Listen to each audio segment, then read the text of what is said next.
Sudán es un país con una rica historia y cultura. Sin embargo, en los últimos años, el país ha estado sumido en un conflicto armado. Conflicto que ha tenido un impacto devastador en la población de Sudán y es necesario entender sus causas. La guerra en Sudán es uno de los conflictos más largos y devastadores de África.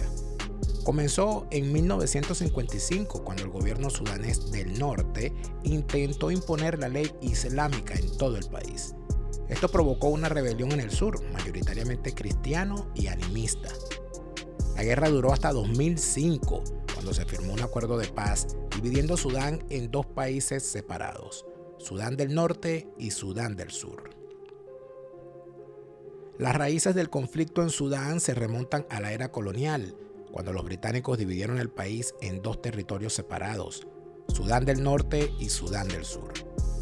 El norte era mayoritariamente musulmán y árabe, mientras que el sur era mayoritariamente cristiano y animista. Esta división creó una tensión profunda entre las dos regiones. En 1955 estalló una rebelión en el sur liderada por el grupo rebelde Anjaniyah. Los rebeldes lucharon por la autonomía y la autodeterminación para el sur. La guerra fue brutal y prolongada, durando 17 años en total. En 1972, las dos partes firmaron el acuerdo de Addis Abeba que puso fin a la Primera Guerra Civil y otorgó al sur una autonomía limitada. En 1983 estalló la Segunda Guerra Civil en Sudán. La guerra fue provocada por la decisión del gobierno del norte de imponer la ley islámica en todo el país.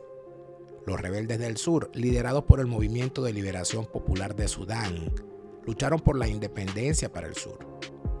La guerra fue aún más devastadora que la Primera Guerra Civil, durando 22 años y matando a unas 2 millones de personas. En 2005, las dos partes firmaron el Acuerdo de Paz Integral que puso fin a la Segunda Guerra Civil. El CPA otorgó al sur un periodo de transición de 6 años de autogobierno, seguido de un referéndum sobre la independencia. En 2011, el sur votó abrumadoramente a favor de separarse del norte, convirtiéndose en el país más joven del mundo.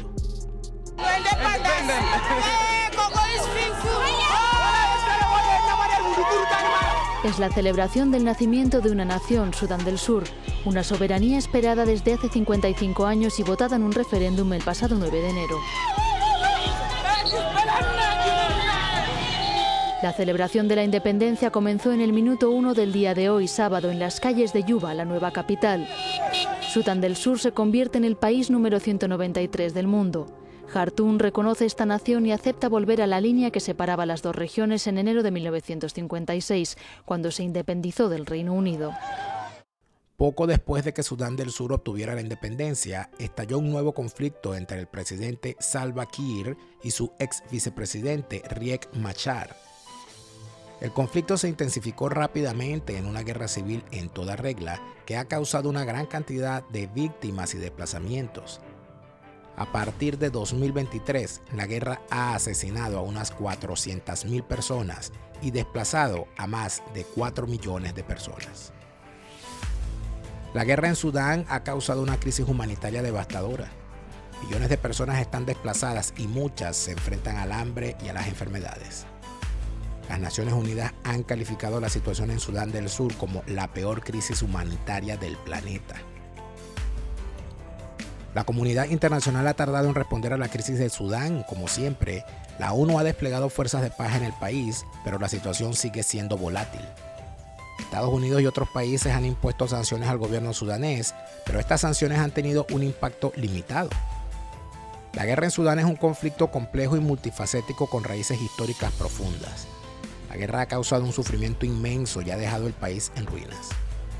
La comunidad internacional debe hacer más para abordar la crisis y poner fin al conflicto, pero no lo hace. La guerra en Sudán ha tenido un impacto devastador en la economía del país. El país es uno de los más pobres del mundo y su infraestructura ha sido gravemente dañada por el conflicto.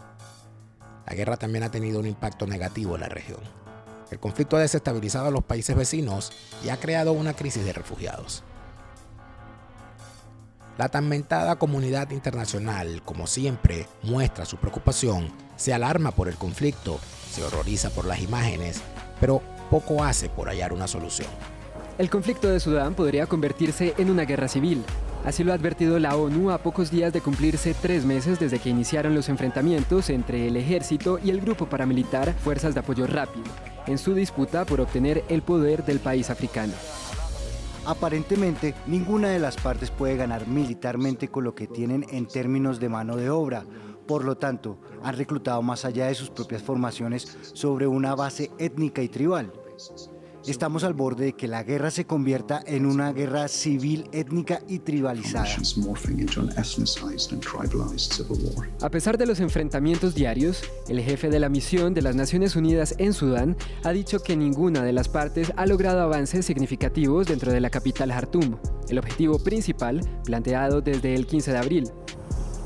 Viviendas y otras propiedades civiles han sido ocupadas, así como los saqueos generalizados se han convertido en la normalidad en Sudán, generando carencia crítica de alimentos, limitaciones en el acceso a servicios de salud y de primeros auxilios, lo que ha obligado al menos a 2.2 millones de personas a movilizarse a otras zonas del país y a otros 700.000 a huir a países vecinos.